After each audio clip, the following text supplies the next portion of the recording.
நீங்க ஆட்சிக்கு வந்தா பெண்களுக்கு எந்த விதமான பாதுகாப்பு சட்டங்கள் தருவீங்க? நான் ஏன் கேட்குறேன்னா, இப்போ ரீசெண்டா நடந்த அந்த 12th ஸ்டூடெண்ட் அந்த இஷ்யூ அண்ட் ஸ்ரீமதி அந்த நிறைய இஷ்யூ இருக்கு. அதுக்கு எல்லாத்துக்குமே ஆதாரமும் இருக்கு. அப்படி இருந்தும் நீங்க ஏன் அதுக்கு தண்டனை இன்னும் தரல?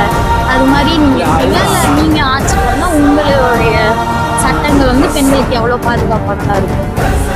நாம் தமிழர் கட்சியினுடைய வரைவில் ரொம்ப புதிதாக பேசப்பட்டது என்னன்னா, பாலியல் வழக்கில் சிக்கிரவர்களுக்கு மரண தண்டனை இது எல்லாமே என்னன்னா ஒரு ஒரு பிரச்சனை. சென்னை பல்கலைக்கழகத்தில் மாநில இருக்கட்டும், அது எல்லாமே என்னன்னா அவ்வளவு துணிச்சல், ஒரு வெளிப்படையாக செய்கிற துணிச்சல். அதுக்கு முன்னாடி ஏதாவது ஒரு திராவிட கட்சிகளோடு அந்த திராவிட கட்சிகளுடைய மாவட்ட மாநில பொறுப்பாளர்களோடு சப்போர்ட்டாக இருக்காங்க. அப்போ திராவிட கட்சிகளை பொறுத்தவரைக்கும் தனி ஒரு பெண்ணா அல்லது மாவட்ட செயலாளரா, தனி ஒரு பெண்ணா அல்லது ஒரு சமூகமா, தனி ஒரு பெண்ணா அல்லது ஜாதியான்னு பார்த்தா தனி ஒரு பெண்ணு ஒரு ஓட்டா பார்த்தோம். இந்த மாவட்ட செயலாளர் நினைச்சு நிறைய ஓட்டு வாங்கி பார்த்தோம். அப்போ அது ஒழிக்கணும்னா திராவிட கட்சிகளினுடைய அதிகாரத்தை ஒழிக்கணும்.